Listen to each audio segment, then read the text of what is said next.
लिखें, कांग्रेस इस पर खुश हो सकती है कि उत्तर प्रदेश में समाजवादी पार्टी के बाद दिल्ली में आम आदमी पार्टी से भी लोकसभा चुनावों के लिए समझौता हो गया। इस समझौते के तहत दिल्ली में आम आदमी पार्टी 4 और कांग्रेस 3 सीटों पर मिलकर चुनाव लड़ेगी। इससे यह स्पष्ट हुआ कि कांग्रेस ने दिल्ली में आम आदमी पार्टी को अपने से बड़ा दल माना। ये दोनों दल हरियाणा, गुजरात और गोवा में भी मिलकर चुनाव लड़ने पर सहमत हैं, लेकिन यह उल्लेखनीय है कि पंजाब में कोई समझौता नहीं हो सका। इसका मतलब है कि पंजाब में दोनों दल एक दूसरे को हराने का काम करेंगे और दिल्ली एवं कुछ अन्य राज्यों में एक दूसरे को जिताने का यह विचित्र स्थिति कांग्रेस की मजबूरी को ही दर्शाती है। वह इस मजबूरी का परिचय पहले भी दे चुकी है। वह बंगाल में वाम दलों के साथ मिलकर चुनाव लड़ चुकी है और केरल में उनके खिलाफ इस बार भी बंगाल और केरल में यही होने के आसार हैं, क्योंकि केरल के वामपंथी नेता कांग्रेस से समझौता करने को तैयार नहीं।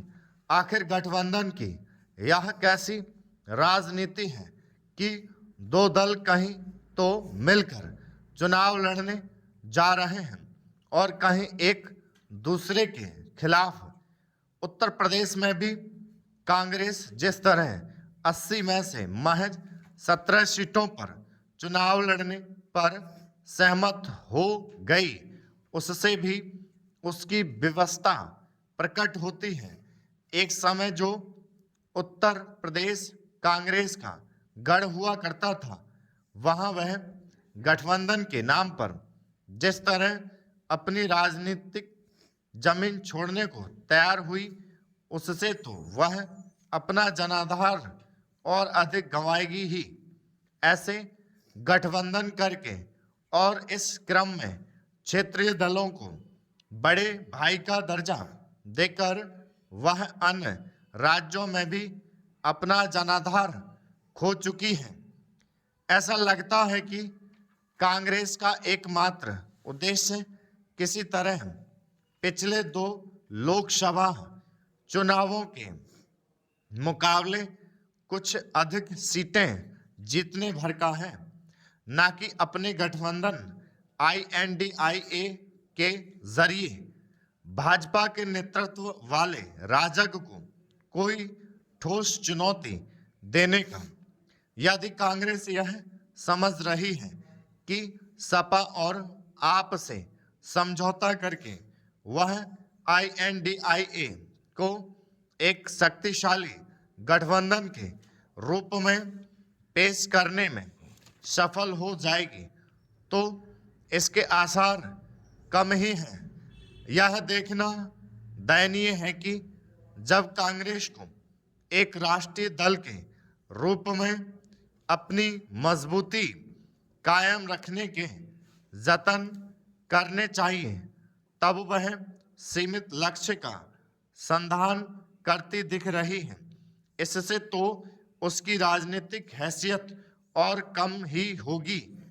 कांग्रेस चाहे जो दावा करे, उसने सपा और आप से जैसे समझौते किए, उनसे INDIA को कोई राष्ट्रीय स्वरूप मिलने से रहा।